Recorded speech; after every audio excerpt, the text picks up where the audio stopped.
আসসালামু আলাইকুম রহমতুল্লাহ। কাছে দূরে দেশে প্রবাসে যারা শুনছেন নিরন্তর অভিনন্দন, ভালোবাসা। কেটেছে যুদ্ধ, এসেছে স্বস্তি, কাটেনি আতঙ্ক, ধ্বংসস্তূপ ঘরবাড়ি, কষ অর্থের অঙ্ক। আজ ইরান ইসরায়েলের যুদ্ধ থেমেছে, কিন্তু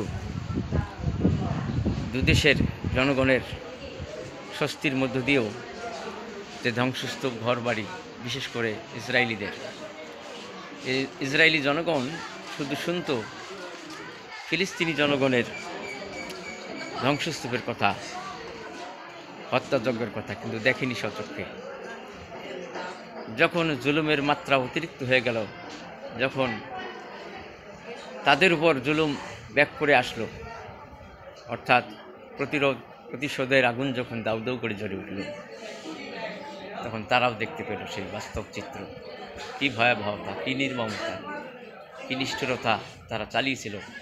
তাদের সরকার, তাদের পার্শ্ববর্তী রাষ্ট্র ইসরায়েলের বর্বরতা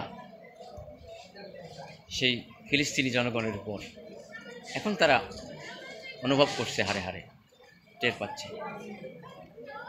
তো সময়ের ব্যবধানে উত্থান পতন হয়ে যায়। ওয়াল আসরি ইন্নাল ইনসানা লাফি খুসর ইল্লাল্লাযীনা আমানু ওয়া আমিলুস সলিহাতি ওয়া তাওয়াসাউ বিল হাক্কি ওয়া তাওয়াসাউ বিস সাবর।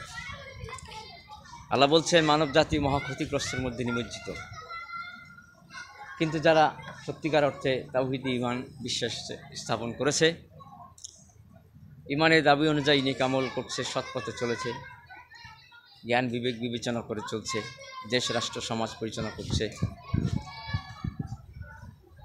পরের কল্যাণ কামনা করছে, অর্থাৎ তাওয়াসাউ বিল হাক্কি ওয়া তাওয়াসাউ বিস সাবর, সত্য সুন্দরের পথে মানুষদেরকে আহ্বান করেছে এবং সে পথে তারা অবিচল অটল থেকেছে, ধৈর্য ধারণ করেছে।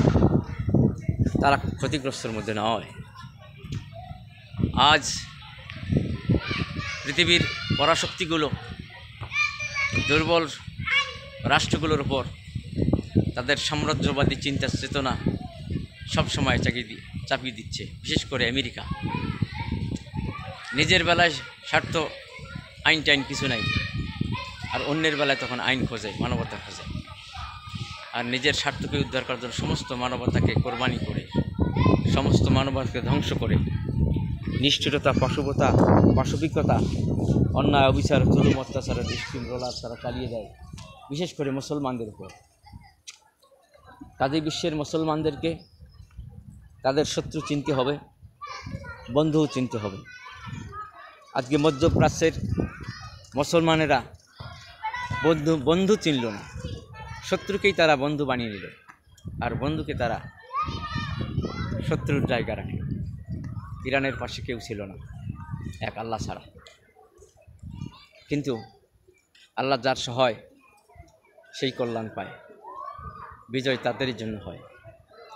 আসুন আমরা সময়কে, জীবনের মূল্যবান সময়কে নষ্ট না করে সত্য সুন্দরের পথে, ন্যায় জ্ঞানের পথে, মানবতার পথে ব্যয় করি। আল্লাহ আমাদের সহায় হন। সকলের শুভকামনায়, সকলের মঙ্গল কামনায় বিদায় নিচ্ছি। ভালো থাকুন সবাই। নিরন্তর ভালোবাসা, অবিরাম অভিনন্দন, ভালোবাসা, আন্তরিকতা, শুভেচ্ছা জানিয়ে আমার আলোচনা এখানে শেষ করছি।